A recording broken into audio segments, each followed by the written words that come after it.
اعوذ باللہ من الشیطان الرجیم بسم اللہ الرحمن الرحیم الحمد للہ رب العالمین الصلاة والسلام علی اشرف الانبیاء والمرسلین سیدنا و نبینا والطبیب نفوسنا وحبیب قلوبنا والشفیع ذنوبنا ومقتدانا ومولانا ابی القاسم محمد صلوات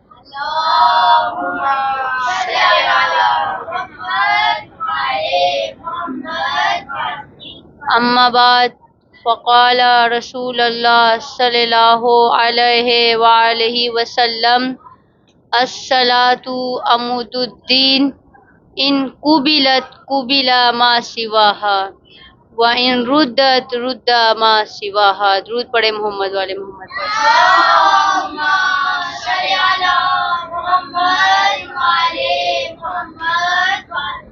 عزیزان محترم، صاحبان علم و دانش، موالیان علی و بطول، عزادران امام حسین، صاحبان ایمان و تقوی اور مومنین کرام، آج ہم جس اہم ترین موضوع پہ گفتگو کریں گے وہ نماز ہے. دینی اعمال میں سب سے اہم ترین عمل نماز ہے. نماز دین کا ستون ہے.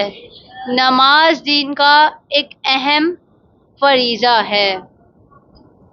نماز دین کا ایک اہم پلر ہے. نماز دین کا ایک اہم فریضہ ہے جس کی ادائیگی تمام مسلمانوں پر واجب ہے. یہ ایسی عبادت ہے جس میں مسلمان دن میں 5 مرتبہ اپنے پروردگار کی بارگاہ میں خضوع و خشوع کے ساتھ حاضر ہوتے ہیں. اس کا مطلب یہ ہے کہ نماز ایک اہم عبادت ہے. نماز ایک ضروری عبادت ہے.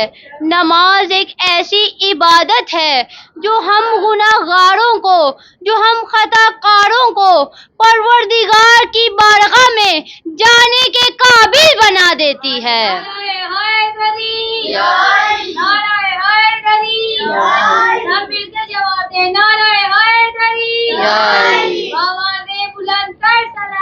اللہم سلامت رہے محمد والے محمد.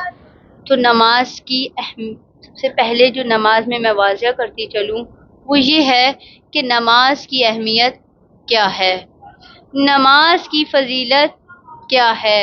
What is the importance of salat? What is the value of salat?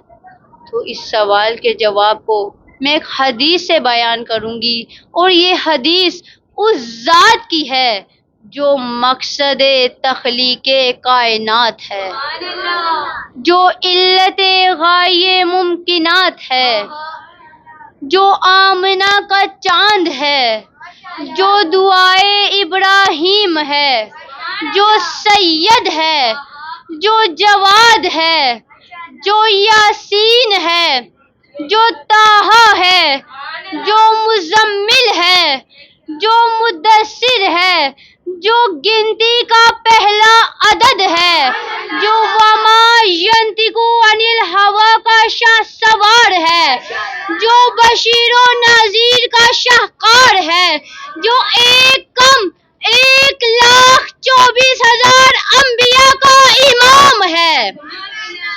رسول خدا صلی اللہ علیہ وآلہ وسلم کے لبھائے مبارک سے نکلے ہوئے الفاظ ہیں. رسول اللہ صلی اللہ علیہ وآلہ وسلم فرماتے ہیں الصلاۃ عمود الدین ان قبلت قبل ما سواها وان ردت رد ما سواها. رسول اللہ صلی اللہ علیہ وآلہ وسلم فرماتے ہیں الصلاۃ عمود الدین، نماز دین کا ستون ہے، نماز دین کا پلر ہے، نماز دین کا ایک مہم رکن ہے، نماز دین کا ایک اہم رکن ہے، نماز نماز دین کا ایک ضروری رکن ہے، نماز دین کا ایک امپورٹنٹ رکن ہے، نماز دین کا عمود ہے۔ کیوں؟ یہ کیسے مہم ہے، یہ کیسے اہم ہے، یہ کیسے ضروری ہے؟ اس کی وجہ یہ ہے کہ خود نبی دو عالم نے فرمایا ان قبلت قبل ما سواہا، اگر یہ نماز قبول ہو گئی تو باقی کے تمام اعمال بھی قبول ہو جائیں گے۔ وَإِن رُدَّتْ رُدَّ مَا سِوَاهَا، اگر یہ نماز ہی رد ہو گئی تو باقی کے تمام اعمال بھی رد ہو جائیں گے۔ نعرہ تکبیر، اللہ اکبر، نعرہ رسالت، یا رسول اللہ، نعرہ حیدری، یا علی، حیدری، یا علی، بآواز بلندر صلوات، اللہم سلامت رہیں محمد والے محمد۔ تو اس حدیث کی وضاحت کے لیے ایک مثال آپ کی خدمت میں عرض کرنا چاہتی ہوں۔ جیسے ایک شخص ہے، وہ بیرون ملک جا رہا ہو، اس کے پاس اس کا پاسپورٹ نہیں ہے، اگر پاسپورٹ ہے بھی تو وہ جعلی ہے، چاہے اس کے پاس کتنا ہی مقدس ترین سامان کیوں نہ ہو، چاہے اس کے سامان میں قرآن ہی کیوں نہ ہو، چاہے اس کے سامان میں نہج البلاغہ ہی کیوں نہ ہو، چاہے اس کے سامان میں صحیفہ سجادیہ ہی کیوں نہ ہو، چاہے اس کے سامان میں نعت علی کی تسبیح ہی کیوں نہ ہو، چاہے اس کے سامان میں خاک شفا کا سجدے گاہ ہی کیوں نہ ہو، سب کچھ رد کر دیا جائے گا، سب کچھ ریجیکٹ کر دیا جائے گا۔ کیوں؟ کس لیے؟ آخر اس کی وجہ کیا ہے؟ سوچنے کا مقام ہے۔ اِنَّ فِي ذَلِكَ لَآيَاتٍ لِقَوْمٍ يَعْقِلُونَ، سوچنے کی بات ہے۔ اِنَّ فِي ذَلِكَ لَآيَاتٍ لِقَوْمٍ يَتَفَكَّرُونَ، تفکر کرنے کی بات یہ ہے۔ افلا یتدبرون، تدبر کرنے کی بات ہے کہ کیا وجہ ہے کہ اس کا سارا سامان ہی رد کیا جا رہا ہے۔ اس کی وجہ یہ ہے، اس کی ریزن یہ ہے کہ جو اس کے سفر کا عمود تھا، جو اس کے سفر کا اصلی رکن تھا، جو اس کا پاسپورٹ تھا، وہی اس کے پاس نہیں تھا، اگر پاسپورٹ تھا بھی تو وہ جعلی تھا۔ اب قرآن بھی سے بارڈر کراس نہیں کرا سکتا، اب نہج البلاغہ بھی سے بارڈر کراس نہیں کرا سکتی، اب صحیفہ سجادیہ بھی سے بارڈر کراس نہیں کرا سکتی، اب نعت علی کی تسبیح بھی سے بارڈر کراس نہیں کرا سکتی، اب خاک شفا کا سجدے گاہ بھی سے بارڈر کراس نہیں کرا سکتا۔ اگر آپ کو میری بات پہ یقین نہیں ہے تو آپ خود تجربہ کر لیں، ایک تیچی لیں اور اس میں یہ سارا مقدس سامان رکھیں، اپنا قرآن رکھیں، نہج البلاغہ رکھیں، صحیفہ سجادیہ رکھیں، اور ہاتھ میں عقیق کی انگوٹھی پہن لیں، اور ہاتھ میں نعت علی کی تسبیح پکڑ لیں، اور بغیر پاسپورٹ کے مجھے امریکہ جا کر دکھا دیں، تو نہیں جا سکتے، بغیر پاسپورٹ کے آپ امریکہ نہیں جا سکتے۔ تو جب اس دنیا کی چھوٹی سی گزرگاہ سے آپ بغیر پاسپورٹ کے نہیں گزر سکتے، تو پھر اس بات کا یقین کر لیں کہ روز محشر، روز حشر، نماز کے بغیر، عمود دین کے بغیر آپ پلے صراط سے نہیں گزر سکتے، بغیر نماز کے، بغیر پاسپورٹ کے آپ قیامت کی ہولناک جگہوں سے نہیں گزر سکتے، آپ پلے صراط سے نہیں گزر سکتے۔ اسی طرح روز محشر جب ہم پروردگار کی بارگاہ میں اپنے اعمال لے کر جائیں گے، اپنے روزے لے کر جائیں گے، اپنا قرآن لے کر جائیں گے، اپنی عبادتیں لے کر جائیں گے، اپنا ماتم لے کر جائیں گے، اپنی عزاداری لے کر جائیں گے، اپنی سخاوتیں لے کر جائیں گے، لیکن جو دین کا اہم رکن ہے، جو عمود دین ہے، جو نماز ہے، اگر یہ نماز رد کر دی جائے گی تو ہمارے باقی کے تمام اعمال بھی رد کر دیے جائیں گے، اور اگر یہ نماز قبول ہو گئی تو باقی کے تمام اعمال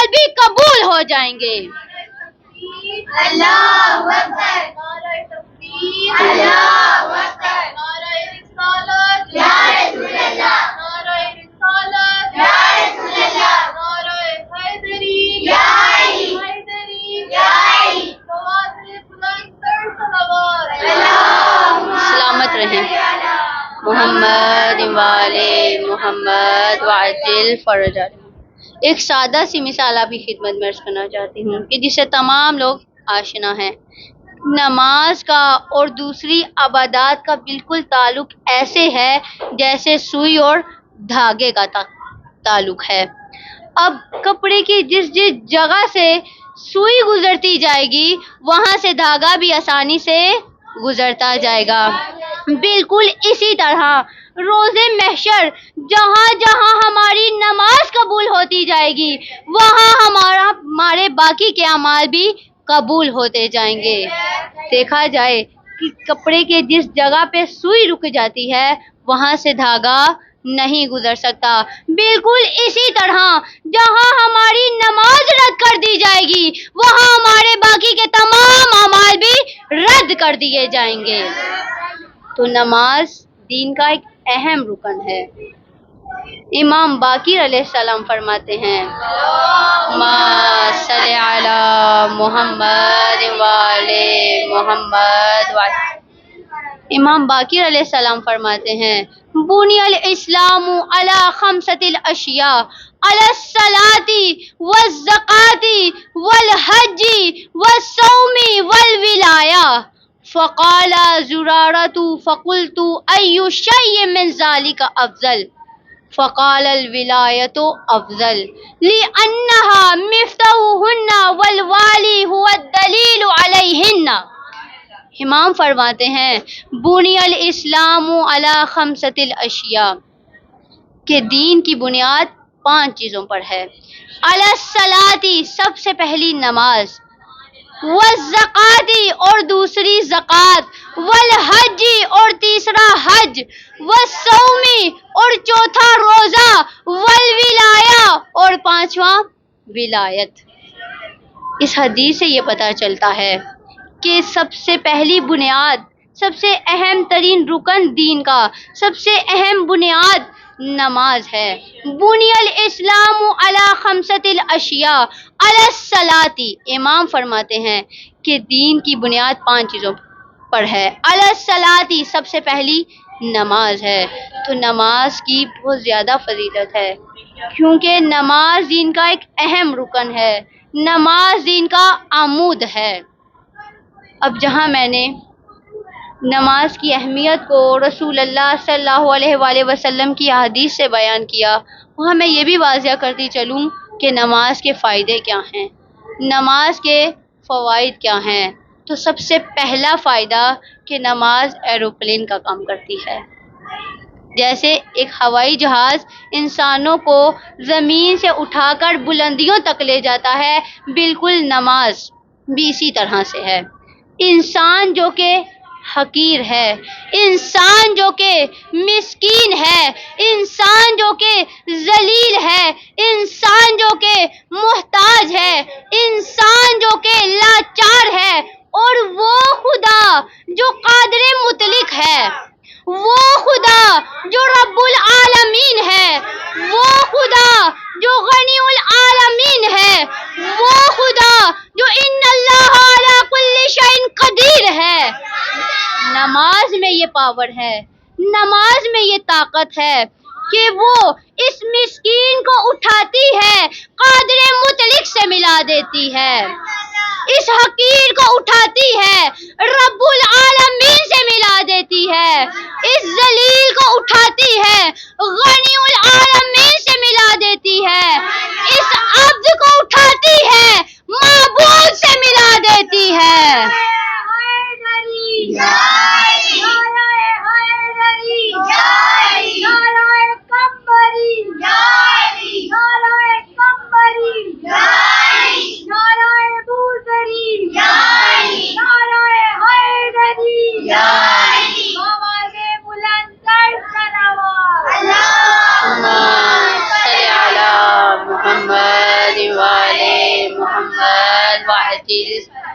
تو نماز میں یہ پاور ہے، نماز میں یہ طاقت ہے کہ وہ اس مسکین کو اٹھاتی ہے، قادر مطلق سے ملا دیتی ہے، اس حقیر کو اٹھاتی ہے، رب العالمین سے ملا دیتی ہے، اس ذلیل کو اٹھاتی ہے، غنی العالمین سے ملا دیتی ہے، اور اس عبد کو اٹھاتی ہے، معبود سے ملا دیتی ہے۔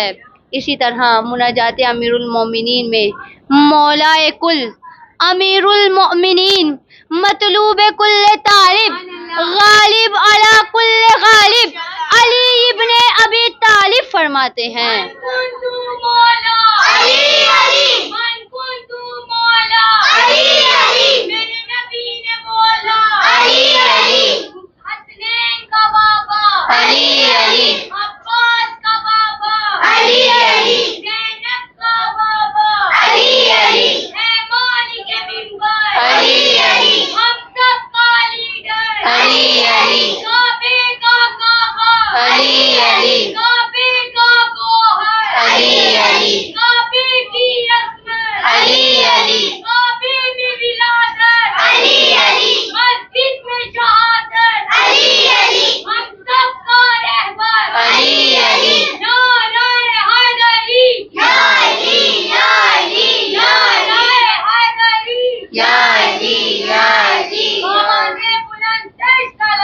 اللہم صلی علی محمد وعلی محمد وعلی۔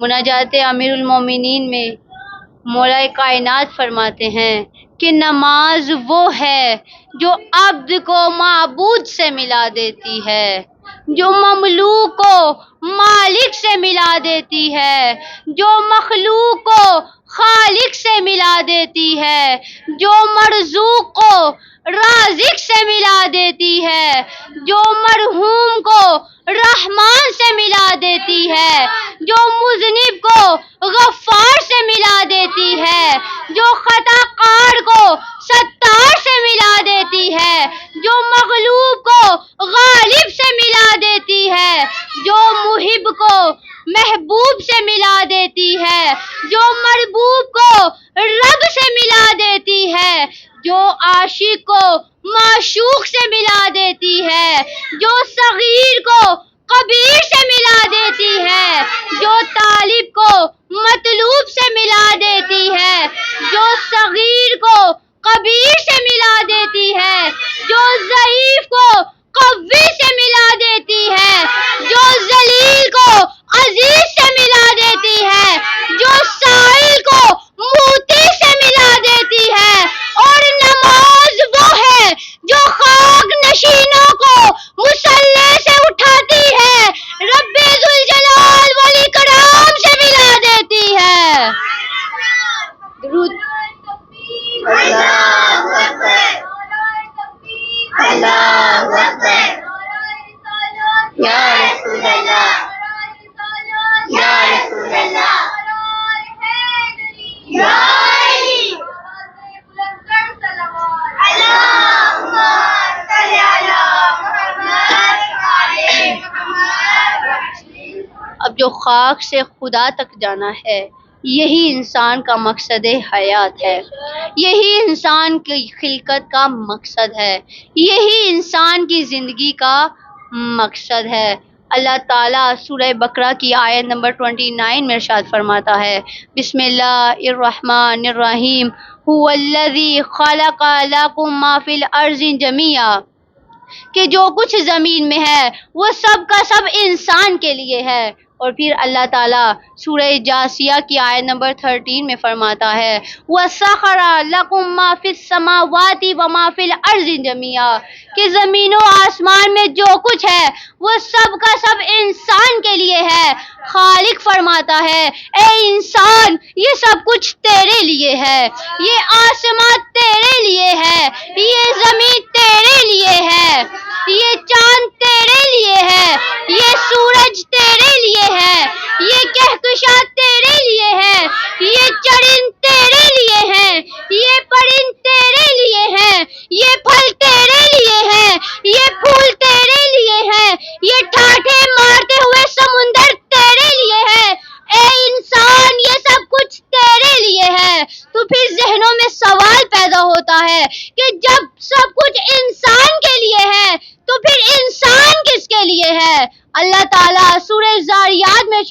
فرماتا ہے وَمَا خَلَقْتُ الْجِنَّ وَالْإِنسَ إِلَّا لِيَعْبُدُونَ، خالق فرماتا ہے اے انسان یہ سب کچھ تیرے لیے ہے، یہ آسمان تیرے لیے ہے، یہ زمین تیرے لیے ہے، یہ چاند تیرے لیے ہے، یہ سورج تیرے لیے ہے، یہ کہکشاں تیرے لیے ہے، یہ چمکتا ہوا سورج تیرے لیے ہے، یہ چرند تیرے لیے ہے، یہ پرند تیرے لیے ہے، یہ پھل تیرے لیے ہے، یہ پھول تیرے لیے ہے، یہ ٹھاٹھے مارتے ہوئے سمندر تیرے لیے ہے، اے انسان یہ سب کچھ تیرے لیے ہے اور تو فقط اور فقط میرے لیے ہے۔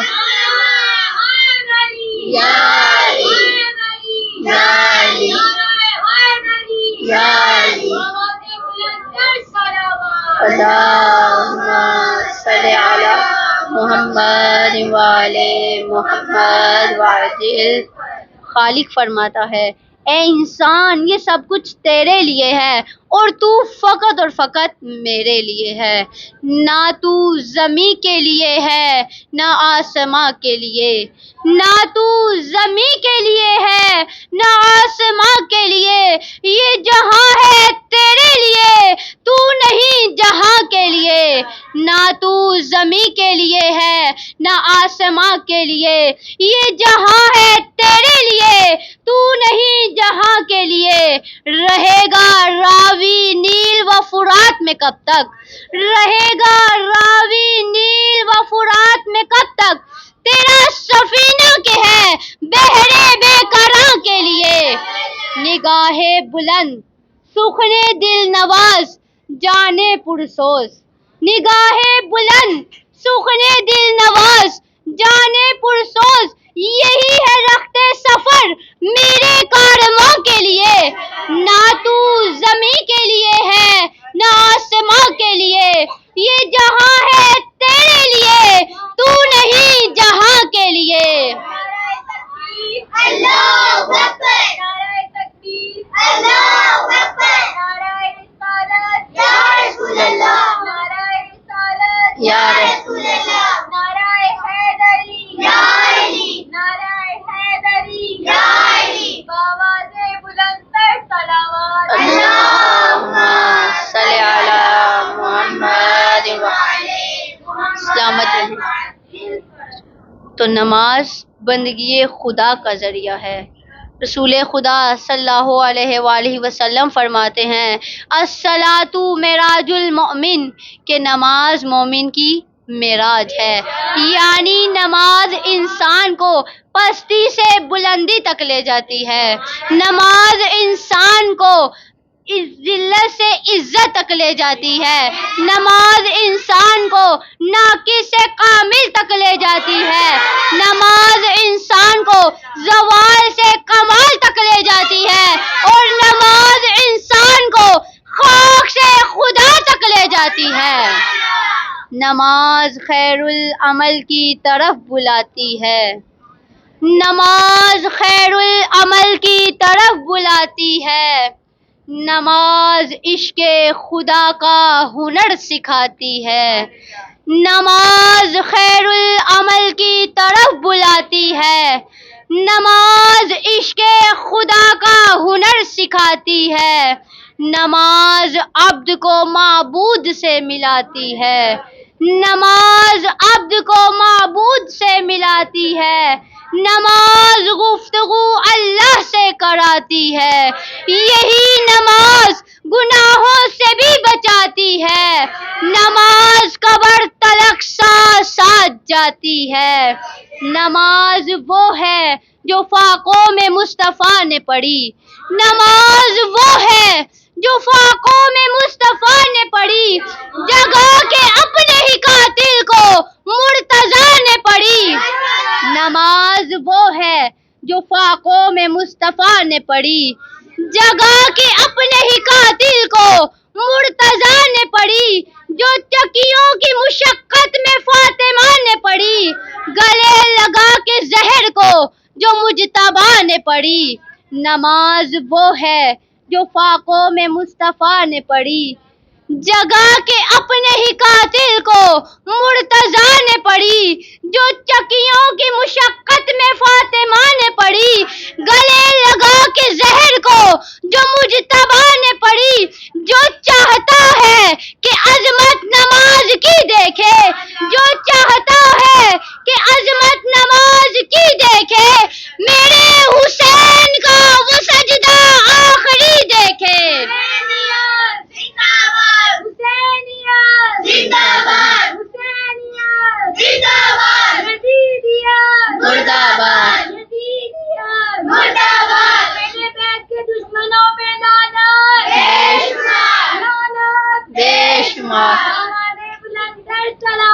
اللہم صلی علی محمد وعلی محمد۔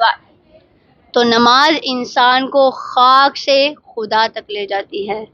نماز کا جو دوسرا فائدہ ہے وہ یہ ہے، توجہ کیجیے گا، نماز کا جو دوسرا فائدہ ہے وہ یہ ہے کہ وہ دیکھا جائے کہ وہ انسان جو خدا تک جانا چاہتا ہے یہ تو گناہ گار ہے، یہ تو خطا کار ہے، یہ کیسے خدا تک جا سکتا ہے؟ جیسے ایک نجی شخص مسجد میں نہیں جا سکتا، بالکل اسی طرح ایک گناہ گار انسان بھی خدا تک نہیں جا سکتا۔ تو نماز غسل کا کام کرتی ہے، جیسے غسل انسان کو پاک و صاف کر دیتا ہے، انسان کو طیب کر دیتا ہے، انسان کو طاہر کر دیتا ہے، اور غسل انسان کو مسجد میں جانے کے قابل بنا دیتا ہے، بالکل اسی طرح نماز بھی انسان کو پاک و صاف کر دیتی ہے، انسان کو طیب بنا دیتی ہے، انسان کو طاہر بنا دیتی ہے، اور نماز انسان کو خاک سے خدا تک جانے کے قابل بنا دیتی ہے۔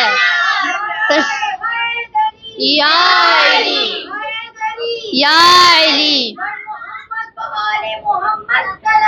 اللہم صلی محمد وعلی محمد۔ رسول خدا صلی اللہ علیہ وآلہ وسلم فرماتے ہیں کہ نماز گزار کی مثال ایسے ہے جیسے کسی شخص کے گھر کے باہر سے ایک نہر گزر رہی ہو، اور وہ شخص دن میں 5 مرتبہ اس نہر سے غسل کرتا ہو، دن میں 5 مرتبہ اس نہر میں نہاتا ہو، تو جس طرح اس کے جسم پہ کوئی میل کچیل باقی نہیں رہتی، بالکل اسی طرح جب کوئی دن میں 5 مرتبہ نماز پڑھتا ہے تو اس کے دامن میں کوئی بھی گناہ باقی نہیں رہتا، اس کے سارے گناہ معاف کر دیے جاتے ہیں۔ تو خاک سے خدا تک جانے میں انسان کو جو رکاوٹیں پیش آتی ہیں، نماز ان تمام رکاوٹوں کو دور کر دیتی ہے اور انسان کو خاک سے خدا تک جانے کے قابل بنا دیتی ہے۔ یا علی یا علی اللہم صلی علی محمد وعلی محمد وعجل فرج۔ جو نماز کا تیسرا فائدہ ہے وہ یہ ہے کہ نماز انسان کو خوش شناسی کرواتی ہے، نماز انسان کو انسان کی معرفت کرواتی ہے، نماز انسان کو انسان کی پہچان کرواتی ہے۔ رسول خدا فرماتے ہیں من عرف نفسہ فقد عرف ربہ، جس نے اپنی پہچان کر لی اس نے اپنے رب کی بھی پہچان کر لی۔ تو نماز انسان کو انسان کی شناخت کرواتی ہے۔ یہاں پہ ایک سوال پیدا ہوتا ہے کہ نماز کیسے انسان کو انسان کی شناخت کرواتی ہے؟ تو جب کوئی شخص نماز کے لیے کھڑا ہوتا ہے تو نماز اسے یہ تقاضا کرتی ہے کہ وہ دونوں ہاتھوں کو بلند کر کے اللہ اکبر کہے۔ یہ ہاتھوں کو بلند کرنا، یہ ہاتھوں کو اوپر کرنا، یہ رفع یدین کرنا کوئی رسم نہیں ہے، یہ کوئی عادت نہیں ہے، یہ کوئی روٹین نہیں ہے، بلکہ یہ نماز کا میسج ہے نمازی کے لیے، یہ نماز کا پیغام ہے نمازی کے لیے کہ یہ ہاتھوں کو بلند کرنا اور اللہ اکبر کہنا، یہ دراصل میں وہ کہہ رہا ہے اے معبود میں نے ہر شے سے اپنے ہاتھ اٹھا لیے ہیں، میں کسی بھی چیز کا مالک نہیں ہوں، میں کسی بھی چیز کا خالق نہیں ہوں، کوئی بھی چیز میری نہیں ہے، اگر کوئی مالک ہے تو وہ تیری ذات ہے، اگر کوئی خالق ہے تو وہ تیری ذات ہے، اگر کوئی اکبر ہے تو وہ تیری ذات ہے۔ یہی وہ وقت ہے جس کی تعلیم مولا کل، امیر المؤمنین، مطلوب کل طالب، غالب علی کل غالب، علی ابن ابی طالب نے دی ہے۔ حیدر حیدر حیدر حیدر، میرا مولا ساقی کوثر، حیدر حیدر حیدر، میرا مولا شافی محشر، حیدر حیدر حیدر حیدر، میرا مولا شافی محشر، حیدر حیدر حیدر حیدر، میرا مولا وارث منبر، حیدر حیدر حیدر حیدر، میرا مولا وارث منبر، حیدر حیدر حیدر حیدر، کمبر کمبر پوزر پوزر، حیدر حیدر حیدر حیدر، کمبر کمبر پوزر پوزر، حیدر حیدر حیدر حیدر، مردہ بولا کھا کے ٹھوکر، حیدر حیدر حیدر حیدر، مردہ بولا کھا کے ٹھوکر، حیدر حیدر نعرہ حیدری یا علی، حیدری یا علی، آواز بلندتر صلوات، اللہم صل علی محمد وعلی محمد کہ جس کی تعلیم مولا علی علیہ السلام نے دعائے کمیل میں دی ہے کہ انا عبدک الضعیف الذلیل الحقیر المسکین، اے معبود میں تیرا عبد ہوں، میں ضعیف ہوں، میں ذلیل ہوں، میں حقیر ہوں اور میں مسکین ہوں۔ ان جملوں کا مطلب کیا ہے؟ اس کا مطلب یہ ہے کہ انا عبدک، اے معبود میں عبد ہوں اور تو معبود ہے، الضعیف میں ضعیف ہوں اور تو قوی ہے، الذلیل میں ذلیل ہوں اور تو عزیز ہے، الحقیر میں حقیر ہوں اور تو غنی ہے، المسکین میں مسکین ہوں اور تو غنی العالمین ہے۔ اب یہ ہاتھوں کو بلند کرنا انسان کو انسان کی حیثیت بتاتا ہے، انسان کو انسان کی پہچان کرواتا ہے، لیکن سب سے بڑی مشکل یہ ہے کہ جب انسان اس دنیا میں آتا ہے تو وہ اپنا مقصد ہی بھول جاتا ہے، وہ یہ بھول جاتا ہے کہ میں کیا ہوں اور کون ہوں۔ تو جب انسان اپنے آپ کو بھول گیا، جب انسان خود کو نہیں پہچان سکتا تو وہ اپنے رب کو کیسے پہچان سکتا ہے؟ اسی لیے نبی دو عالم نے فرمایا من عرف نفسہ فقد عرف ربہ، جس نے اپنی پہچان کر لی اس نے اپنے رب کی پہچان کر لی۔ جس نے یہ جان لیا کہ وہ کیا ہے کون ہے وہ اپنے رب کو بھی پہچان سکتا ہے۔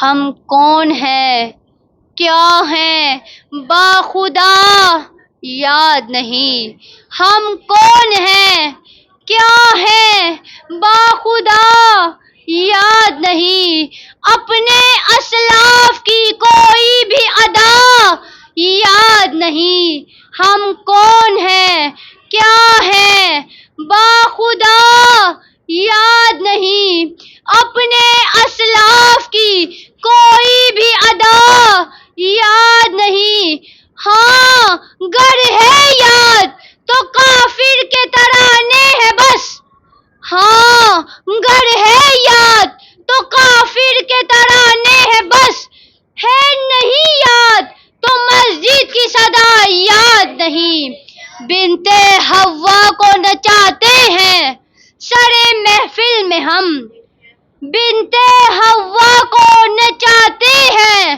سرے محفل میں ہم، کتنے سنگ دل ہیں کہ رسم حیا یاد نہیں، ہم کون ہیں کیا ہیں باخدا یاد نہیں، اپنے نہیں. ہاں گر ہے یاد تو کافر کے ترانے ہے بس، ہے نہیں یاد تو مسجد کی صدا یاد نہیں. بنتے حوا کو نچاتے ہیں سرے محفل میں ہم، کتنے سنگ دل ہیں کہ رسم حیا یاد نہیں. آج اپنی ذلت کا سبب یہی ہے شاید، آج اپنی ذلت کا سبب یہی ہے شاید. سب کچھ ہے یاد مگر صرف خدا یاد نہیں. اللہم صلی علی محمد محمد وعدل فرد. اب چند جملے مصائب کی بھی خدمت میں عرض کرنا چاہتی ہوں کہ دو موقعوں پر انسان کو اپنی اولاد پہ بہت زیادہ پیار آتا ہے. ایک بچہ جب چھوٹا ہو اور وہ اپنی توتلی زبان سے باتیں کرے تو وہ باپ کو بہت پیارا لگتا ہے. اور دوسرا موقع یہ ہے کہ جب وہ جوان ہو کر باپ کے سامنے سے گزرتا ہے تو وہ باپ کو بہت پیارا لگتا ہے. دیکھو دین کتنا پیارا تھا حسین کو کہ اس دین کی بقا کے لیے 6 مہینے کا علی اصغر بھی قربان کیا اور 18 برس کا علی اکبر بھی قربان کر دیا. کربلا کے بن میں ایک وقت ایسا آیا کہ جب حسین ابن علی کے سارے انصار مارے گئے، جب حضرت عباس کے بازو کٹ گئے، جب حضرت قاسم کے برچھی لگ چکی، جب اونو محمد کے گلے کٹ چکے، تو ایسے موقع پر حسین ابن علی نے ایک استغاثہ بلند کیا. حل من ناصر ینصرنا، کوئی ہے جو میری مدد کو آئے. حل من مغیث یغیثنا، کوئی ہے جو میرے استغاثے کو سننے والا. ارباب ازا اس کے بعد ایک عجیب استغاثہ بلند کیا. حل من ذاب یذوب عن حرم رسول اللہ، کوئی ہے جو نبی زادیوں کے پردے کو بچائے، کوئی ہے جو علی کی بیٹیوں کے پردے کو بچائے، کوئی ہے جو زینب و کلثوم کے پردے کو بچائے. بس عزاداروں استغاثے کا بلند کرنا تھا کہ حسین ابن علی کے خیموں سے رونے کی آوازیں بلند ہوئی. امام نے پوچھا خیموں سے رونے کی آوازیں کیوں آ رہی ہیں؟ جناب رباب فرماتی ہیں مولا جب سے آپ نے استغاثہ بلند کیا ہے تب سے علی اصغر نے خود کو جھولے سے گرا دیا ہے. امام کہتے ہیں رباب بچہ مجھے دو، شاید میں اس کی پیاس بجھا سکوں. عالم غربت میں جناب رباب نے بچے کو تیار کرنا شروع کیا. اس سے پہلے جتنے سپاہی گئے تھے ان کو حضرت عباس نے تیار کیا تھا. یہ کربلا کا واحد سپاہی ہے جسے ماں اپنی گود میں تیار کر رہی ہے. جناب آپ سب میری مائیں بہنیں جو بیٹھی ہیں آپ سب جانتی ہیں کہ جب کسی بچے کو تیار کیا جاتا ہے تو سب سے پہلے اس کا منہ دھلایا جاتا ہے، پھر اس کے بالوں پہ کنگھی پھیری جاتی ہے، پھر باپ کو دے دیا جاتا ہے. ارباب ازا عالم غربت میں پانی تو نہیں تھا لیکن میرے باپ نے بچے کے خشک بالوں پہ کنگھی پھیری اور کان میں ایک جملہ کہا بیٹا علی اصغر میرے دودھ کی لاج رکھ لینا. بیٹا آج ہر ماں نے اپنی قربانی دی ہے، میری قربانی فقط تو ہے. کہا بیٹا جب تک علی اکبر رہے انہوں نے برچی اپنے سینے پہ تو لی لیکن بابا کو لگنے نہیں دی. ارباب ازا عجب نہیں علی اصغر نے ماں سے کہا ہو کہ ماں اس بات کی پرواہ نہ کرنا، اگر کربلا کے بن میں کوئی تیر بابا کی طرف آئے گا وہ تیر میں اپنے حلق پہ تو لے لوں گا لیکن بابا کو لگنے نہیں دوں گا. یہ کہہ کے بچہ باپ کی گود میں آیا. اب حسین علی اصغر کو لے کر چلے. سورج کی تپش ہے.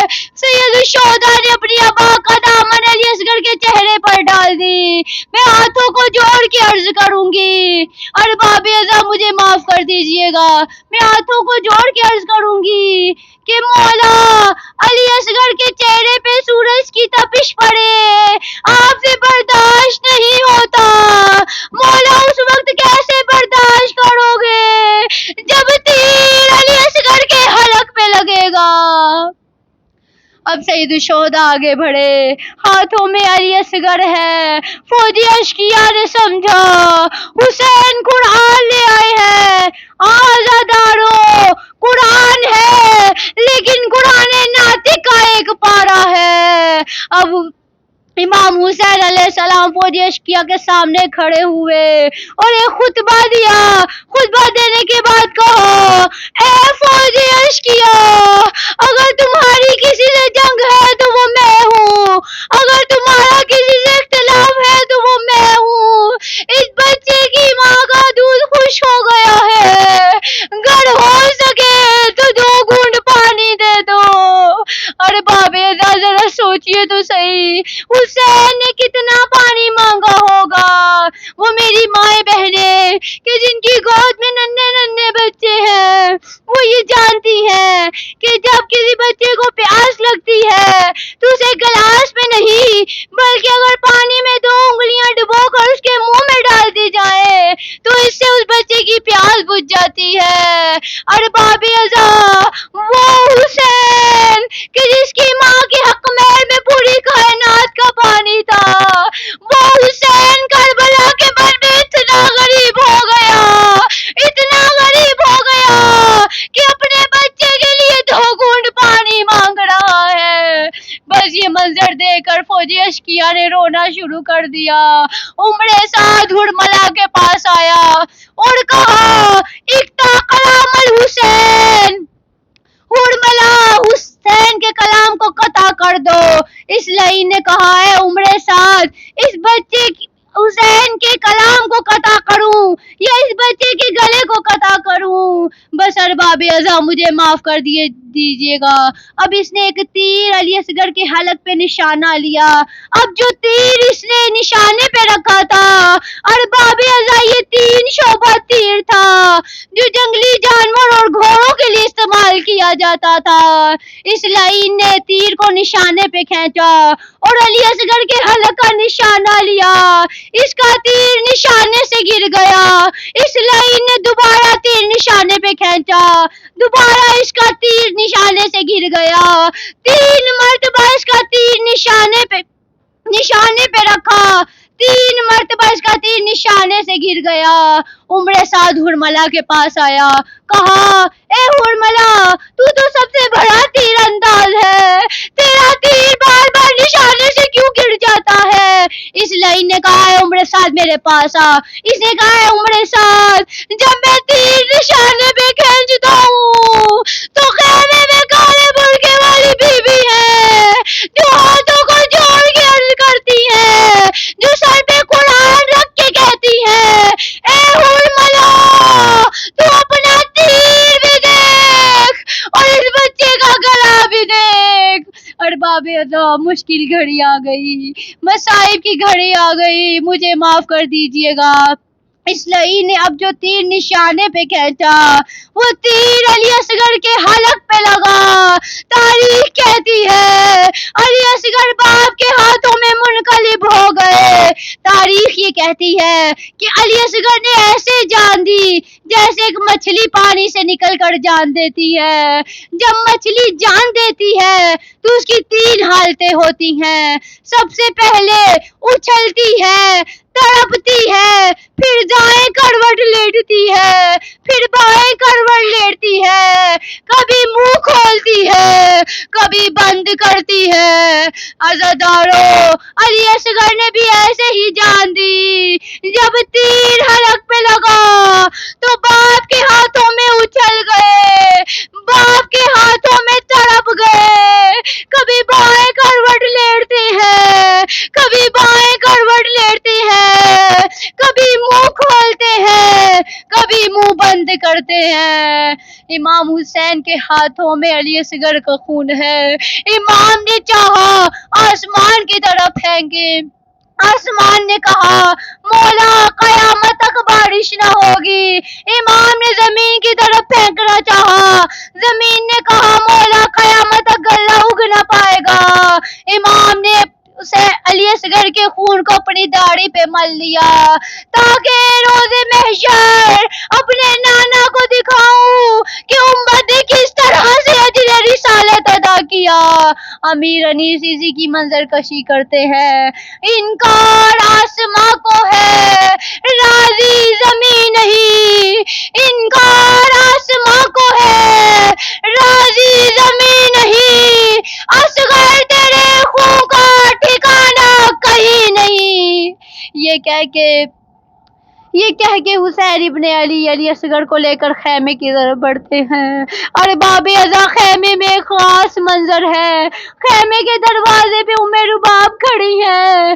اس سے پہلے کسی بھی شہید کا لاش آتا تو خیمے کے دروازے پہ جناب زینب کھڑی ہوتی. حضرت عباس کا لاش آیا, جناب زینب نے وصول کیا. حضرت علی اکبر کا لاش آیا, جناب زینب نے وصول کیا. اس دفعہ بچہ ماں کی گود سے گیا تھا تو خیمے کے دروازے پہ جناب زینب نہیں بلکہ جناب رباب کھڑی ہیں. اب امام خیمے کی طرف بڑھتے ہیں. 7 قدم خیمے کی جانب بڑھتے ہیں. 7 قدم خیمے سے پیچھے ہٹتے ہیں.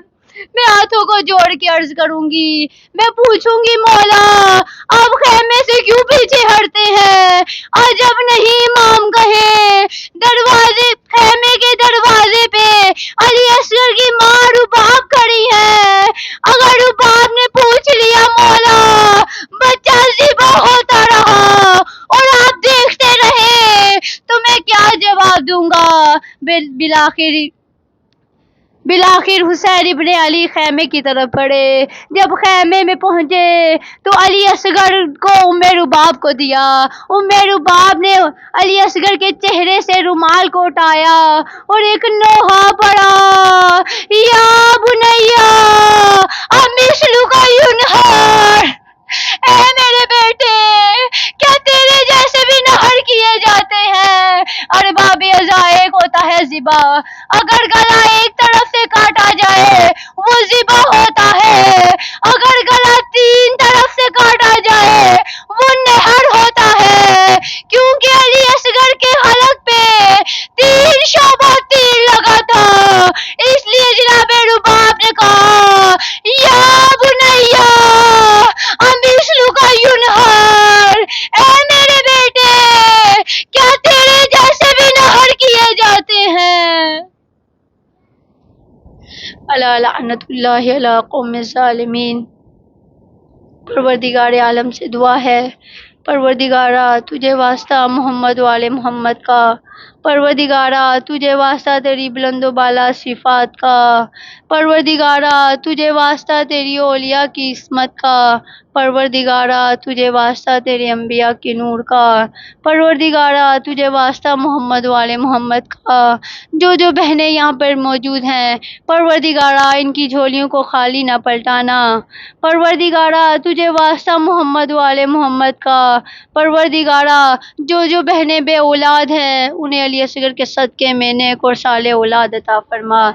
پروردگارا تجھے واسطہ محمد والے محمد کا, جو بے گھر ہیں مولا علی کی جاگیر کے صدقے میں انہیں اپنے اپنے گھر عطا فرما.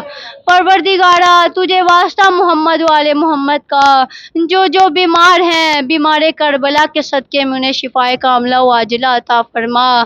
پروردگارا تجھے واسطہ محمد والے محمد کا ہمیں حقیقی عزاداری برپا کرنے کی توفیق عطا فرما. پروردگارا تجھے واسطہ محمد والے محمد کا ہمیں اپنے امام کے امان و انصار میں شامل ہونے کی توفیق عطا فرما.